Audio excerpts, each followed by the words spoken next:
Welcome to Tea Time with Talent Acquisition, the podcast aimed at fostering knowledge and sharing stories within the vibrant talent acquisition community. I'm your host, Eden, and for the next hour or so, I'm going to be joined by a truly international recruiter with roots from Hungary and professional experience spanning the UK and Germany. She builds not only a global perspective, but a deeply human one for the world of recruitment. From scaling teams at fast growth startups to guiding candidates through their most pivotal career moments, her work is all about unlocking potential across borders and backgrounds.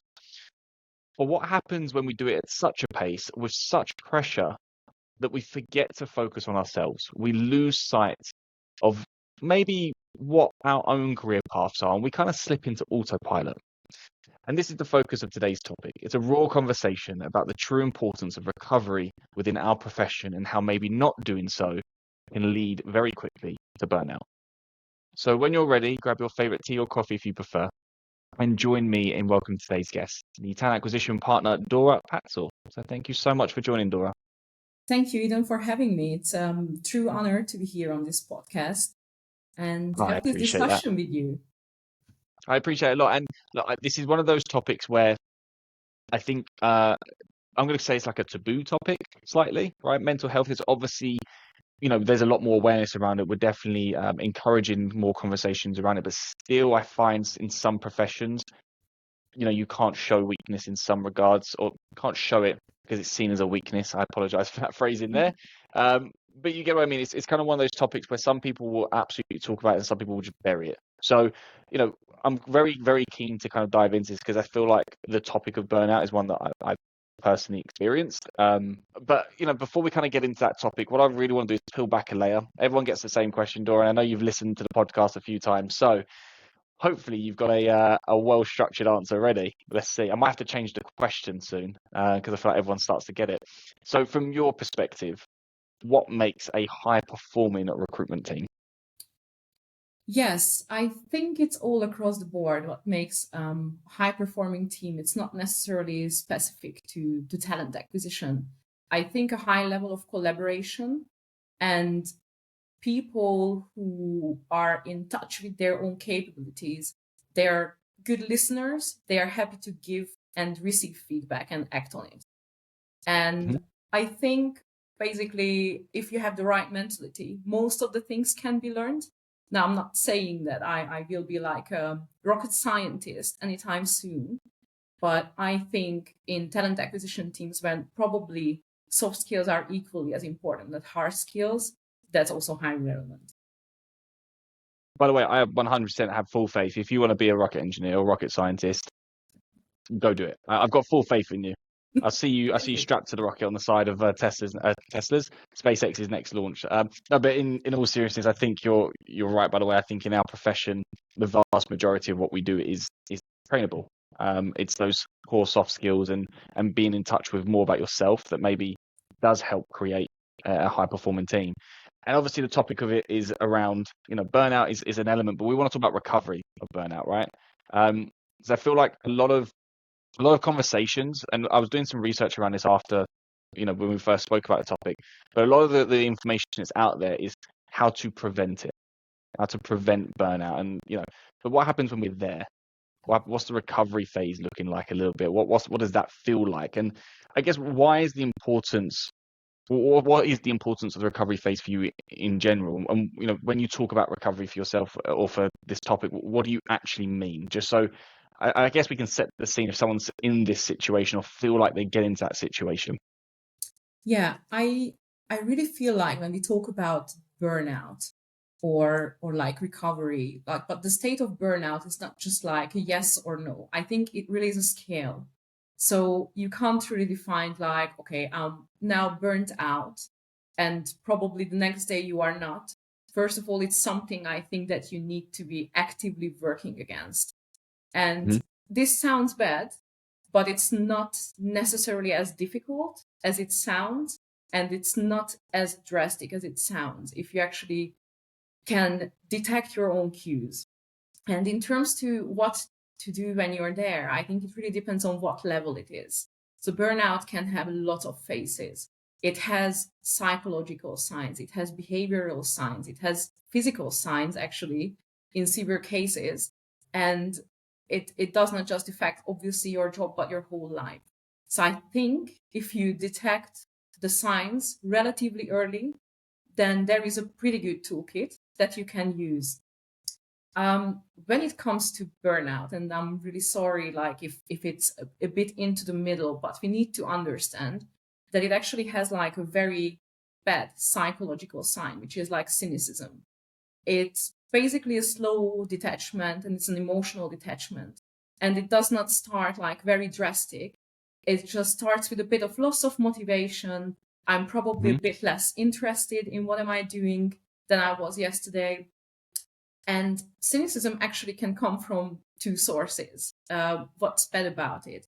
It can come from anxiety when we're actually overwhelmed and our abilities are not up to the level of the tasks that we should sort out, or we have way too many tasks, but they can actually come from boredom as well.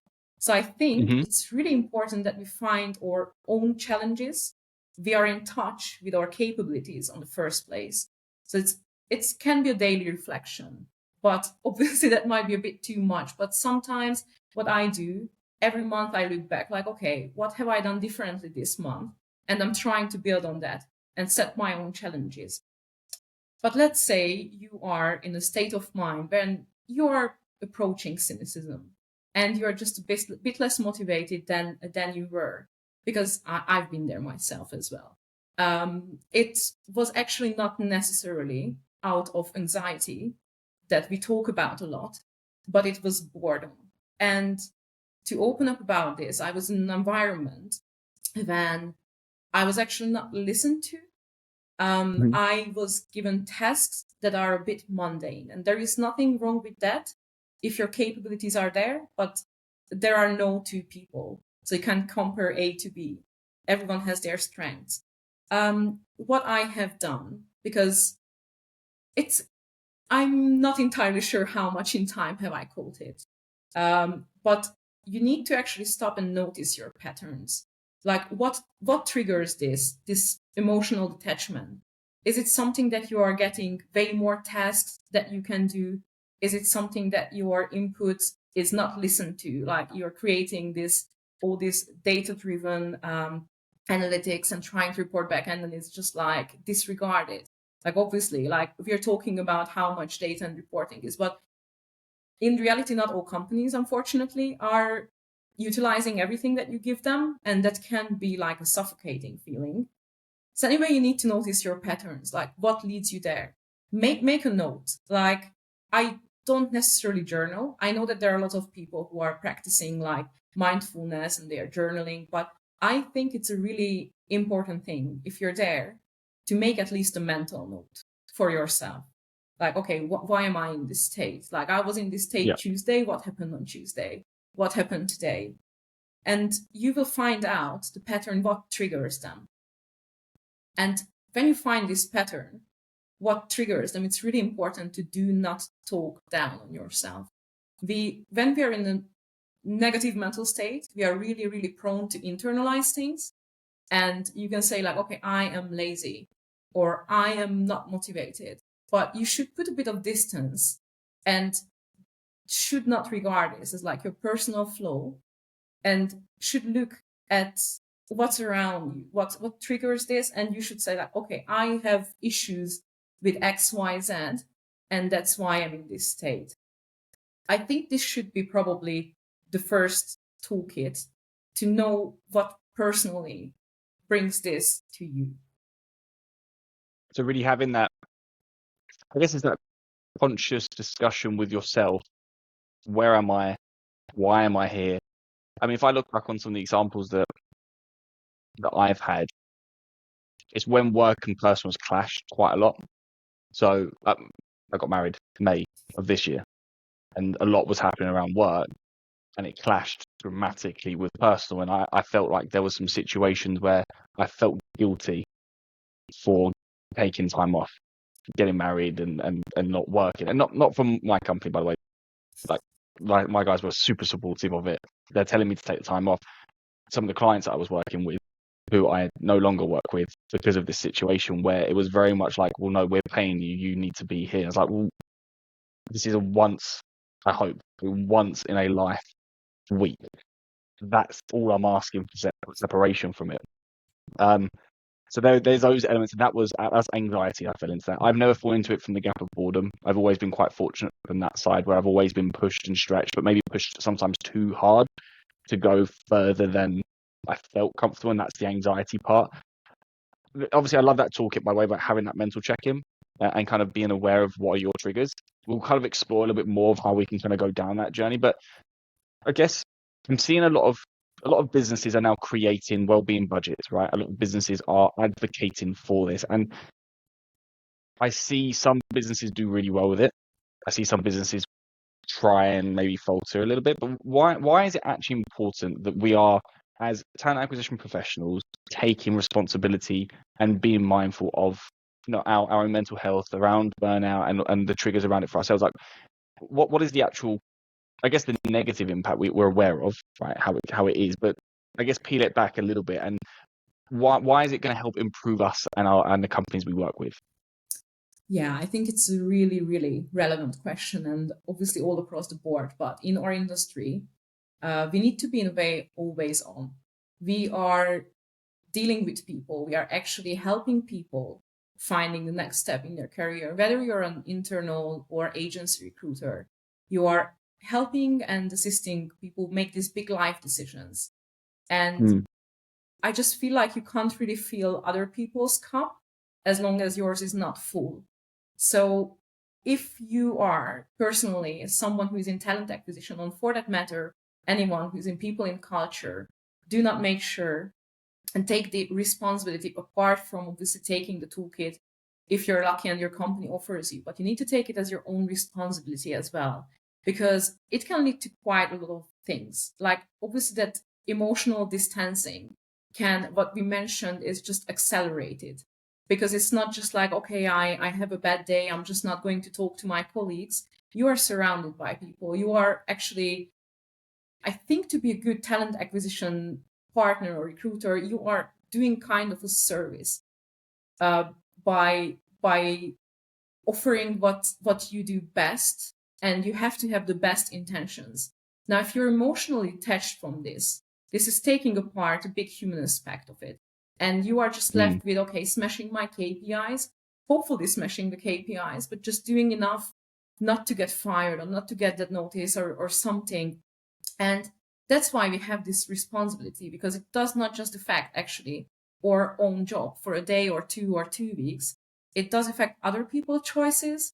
And obviously, to just talk about like how much a bad hire costs in time, money, or engagement for a company, I think that's very much talked about. But if people who are on the front line actually representing a company are not taking care of their own mental health, is just detrimental for a company. Both people who are actually in the company and teams who you are recruiting for, because if you make a bad hire, or not a bad hire, but probably they are not a culture of it, you just were too burnt out to actually properly assess that, then they are going to either quit, and that just puts pressure on the current team.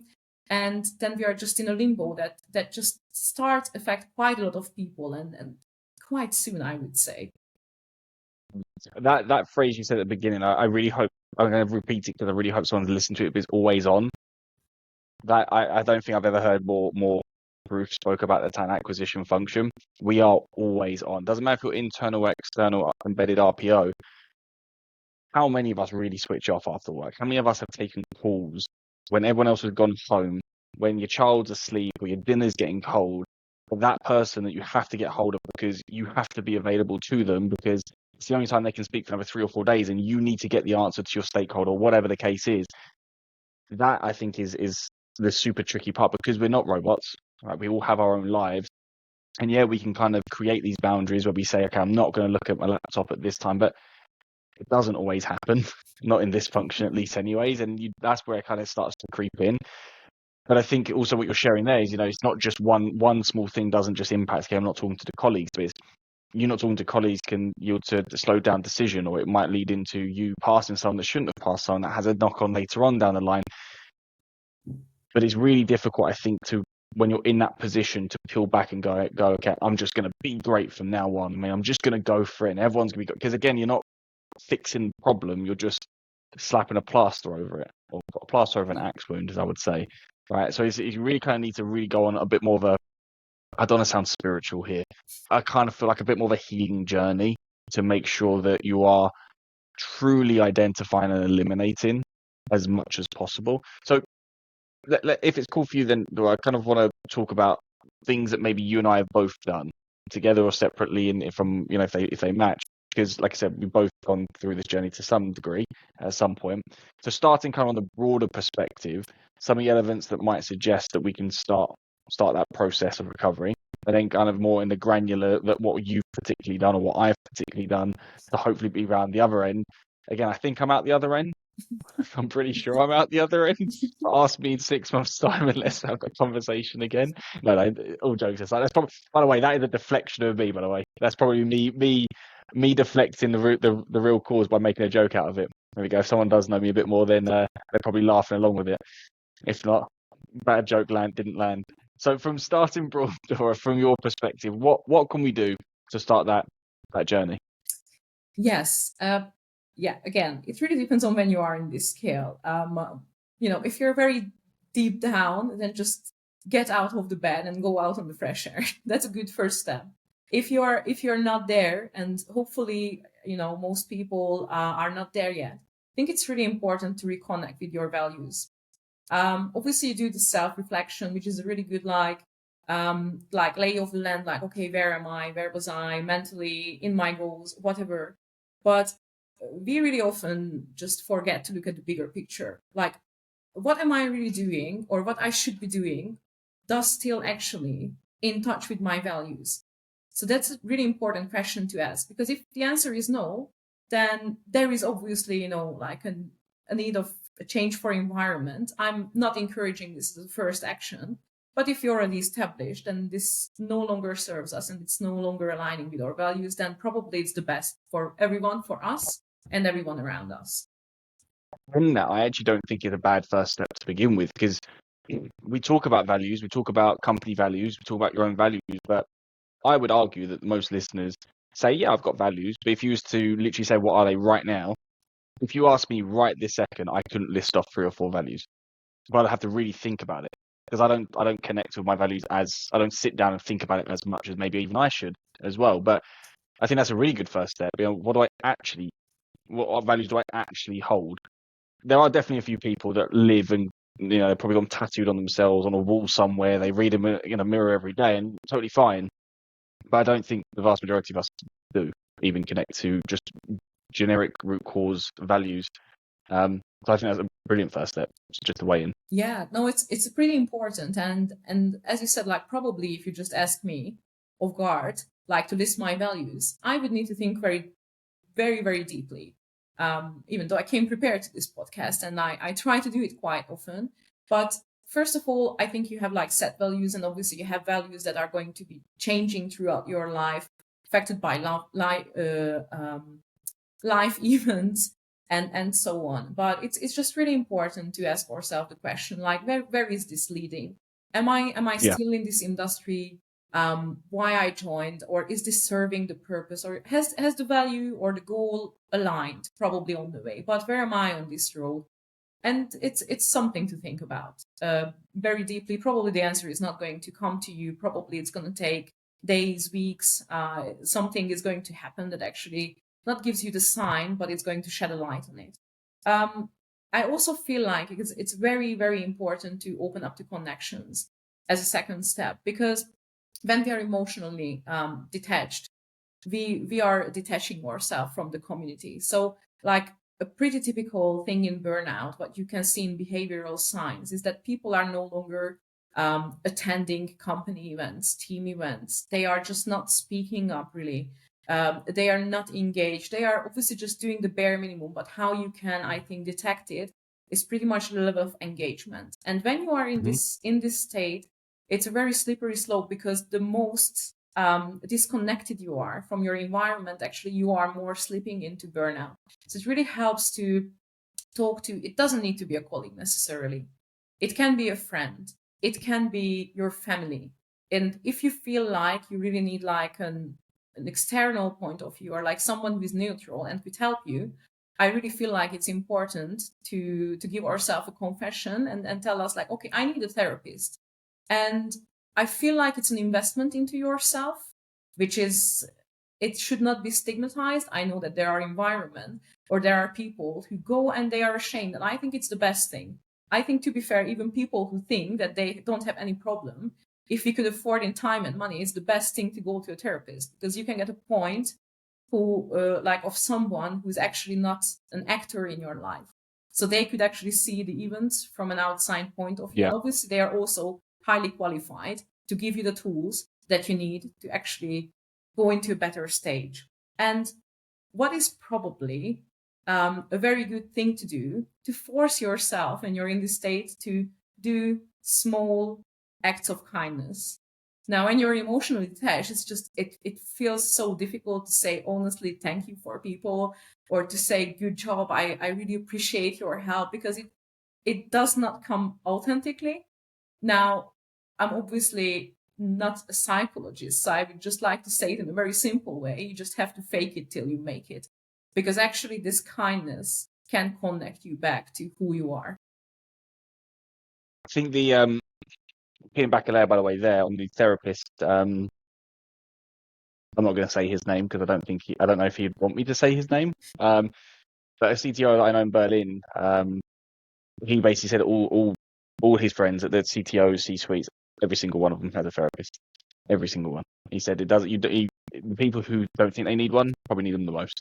BetterHelp, the application. We're not sponsored by BetterHelp in any way, shape, or form. But it is a good application to connect people virtually for therapists. If you don't want to see someone in person, you can call them and video them. Again, not sponsored, affiliated in any way, shape, or form. Just use it, and it's good. So I do agree with that as well. I think there's so much conversation that can be had out of it. I would also argue as well, keeping in touch with the talent acquisition community. And obviously our listeners are all TA, well, the vast majority in the TA profession. But considering where we are right now, and a lot of people listening are job seekers and how difficult the market is right now, my inbox is always open. All right, as Dora, your LinkedIn will be into this description as well. There are communities that we can connect you with. There are conversations, even if it's just a listen, an ear to listen to. I wholeheartedly agree. Don't disconnect from people that can support you. But it's also asking, and I think slipping into my own self for a second, I never asked. And that's always been a trait of mine throughout my entire life. I don't ask. I have to wait till kind of like a breaking point where someone proactively asks me, "Do you need the help?" And then I'm like, "Yes, please." Like everything, unload everything. But I will just keep going until that. And I still do it, to be frank with you. I mean, I'm still crap at learning it, even though I recognize it. They're kind of like what I would say is like the broader sense, but using myself there, like I say, I recognize those triggers that I probably should ask. I don't. Is there anything specific, Dora, that's kind of helped you where, more on a specific granular level to you, just as simple tasks that maybe could help prevent or start the process of preventing burnout or start the process of recovery quicker, that kind of you felt, worked for you, could work for someone else? Make sense? Yes, it makes sense. And I'm trying to remember. I mean, I cannot actually recall like what was the exact like toolkit, because I think it really depends on the situation. But for me, it really helps to break down, for example, like bigger tasks to smaller tasks. Now comes something like, with to-do list. I really like it, and it really helps me. The reason is why I really like doing like bigger tasks, because like if you are just at somewhere where you feel like, okay, it's exceeding my capacities, you are just prone to block. At least I know from my own experience, like, oh God, it's going to take so much time and I don't know where to start. Whereas if you break it down and if you cross it off your list, it gives you the dopamine. Actually, it gets you going, and it wants you to repeat that process. but you really need to break it down in my case. But to be fair, when like an exact toolkit to come out from a burnout like stage, I really feel like communication and finding your community really helped me. Now I know it's not a small and specific task to actually complete, but you need to be able to share your experience. And I think it's really good to relate to other people who are working in the same industry or probably come across the same challenges, to just learn from their stories. How did they come over? And I'm sorry to not give you here any really specific, but I think No, it's no. really I mean, depends it's on where you yeah. are. No, I agree. It does entirely depend on the person and who they are as an individual. I'm thinking logically for myself. There was certain situations. So I used to be an avid reader. I'd read every single day, and then just stopped, and then didn't pick up for months and months and months. And that was like a little trigger sign to me to go, like I was just always tired. I just felt drained. I just felt like just lost the energy, lost the motivation, as it were, to read. And I loved it. I was absolutely like just addicted to the books. And I think kind of what helped me was I started to carve out more time on that side. So I purposefully made sure that, okay, like having a child definitely doesn't make it easier to try to carve out time, try and balance a business, a child, and a relationship, and friends, and the social side. But I made it personal, like 30 minutes a day. That was it. It was my sacred time. No one else touched it. It was just mine, and that kind of got me back into that side of things. That was like the small task that I could start taking. That, like I said, it helped me understand a little bit more about where I was, and maybe why I kind of slipped into not reading in the first place. I was trying to like think back of what stopped me in the first place. Well, there was pressure here, or anxiety creeped in there, and then kind of, okay, how can I do to prevent that? So the reading wasn't the result. What was the result? It wasn't the fix, but it helped understand what the fix to the root problem was. Yeah, 100%. And when you started reading again, how did that make you feel? Like, did you feel like an instant like fulfillment, or did it take time actually to not feel guilty? Bit of both. So it wasn't like this euphoric, oh my God, this is like life's back to normal. There was this guilt, thinking I'm wasting time here. I'm wasting time. Like I need to do this, this, and this, or like the guilt creeped in. Also slightly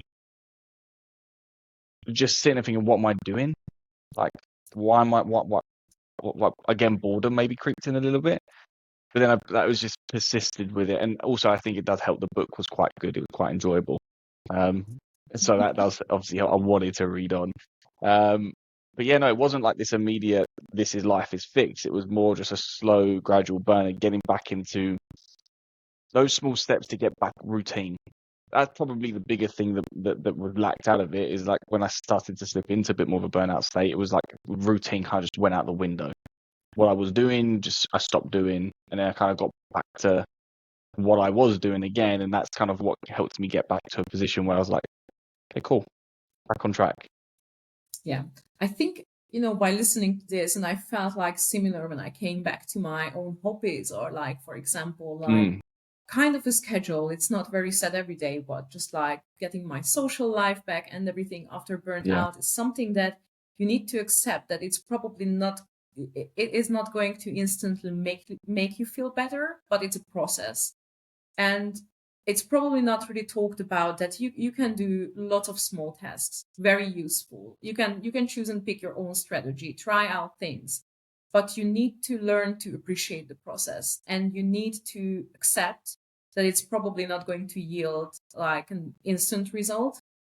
And that's why intentionally working and keeping up with this, sometimes even when we don't enjoy these things that are actually filling our cup, is super important. And be mindful, and really remember these things after a very overwhelming day, that I'm doing these things actually for myself, even though if I'm Yeah. tired.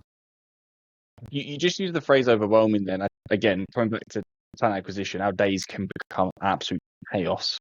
Like you start on a Monday morning thinking, great, week ahead, and then before Monday afternoon's finished, the entire week to back calls. You've got meetings left, right, and centre. You're juggling stakeholders, and that's, like I said, that's where anxiety for a lot of us will creep in, and burnout starts the process, right? So how can we can't stop it. We have our jobs to do. But how can we give ourselves a little bit more flexibility? What's worked for yourself when we talk about work and kind of getting control of this again? What would you recommend to maybe people who are kind of maybe feeling that right now? Yeah, you have to set some boundaries. I know I also came from the agency side. It's really, really tempting to do everything at once. But the thing is, you need to put time aside when it's like blocking, it's focus time. You can react in 1 hour. I know that time kills deals, but I don't think it's going to get killed in 1 hour. Someone has done external recruitment. Yes. The good old analogy that every trainer says. Oh, yes. 10 before 10 and, time kills deals. I mean, yes, of course, you need to be reactive, you need to be timely, but like you need to appreciate that you need to do your tasks. And if you are always reacting to things, which I'm also prone to, because I still know it's time sensitive, obviously, it's not I need to do my job. That's a big priority. But on me, how am I prioritizing is really affecting other people's work. But you still need to set out blocks when you are actually dealing with the tasks that you set out to deal with, because otherwise it's just going to pile up. And at Monday, 6 p.m. or 5 p.m., depending on when you're finishing, you will probably further away for finishing from when you were actually starting the day if you don't deal with this. Now, yeah, it probably sounds a bit hypercritical and yeah, but I need to deal with these things. But yeah, I'm talking about experience. When you are reacting all the time and you are not dealing with your tasks, then it just can overwhelm you. So also try to do regular breaks. Now, even if it's just like 5 minutes, going out for a coffee, going down and up the stairs, like a bit of change of scenery actually can put things into perspective as well. And to just talk like 8 hours a day to people, because more or less we're talking to 8 hours a day to people, can be exhausting. So I actually had time and I went home and I was telling to people in my life, like, I'm really sorry, I'm not able to talk at this point. And so you need to be respectful of that you getting into that state when you are actually not paying attention to yourself can affect everyone around you, clients, candidates, your internal stakeholders if you're working in-house, but also your family and friends. I think it's also, in a really ideal world, you have a mentor or manager or a peer or someone that you can open up to about this problem. Like, I'm not necessarily saying like to go into like a very deep thing, but to just have an understanding so that they can actually also like probably sometimes can tell you like, okay, take a break. I actually had colleagues when I was working in agency recruitment, they had to remind me, okay, Dora, please go have a walk, okay, around the block. We will see you in 10 minutes. So, and that also actually I can help with not getting isolated. Yeah. The taking control of your diary, I think, is a big one. I do find that your diary very quickly is, you quickly lose control. It's taken up by everyone else, especially if you have like Calendly links. All of a sudden, your private time, especially if you haven't set it up properly, becomes everyone's time. I think that's a really powerful one, creating, those purposefully you moments throughout your day. I really like having that manager or peer or mentor that you can lean on. Again, you don't need to just share your entire life story around it, but it's about being open enough to say, look, I might need some help here. I might need some capacity, like someone can you help me take some workload off me, whatever the case is, to kind of free up that time.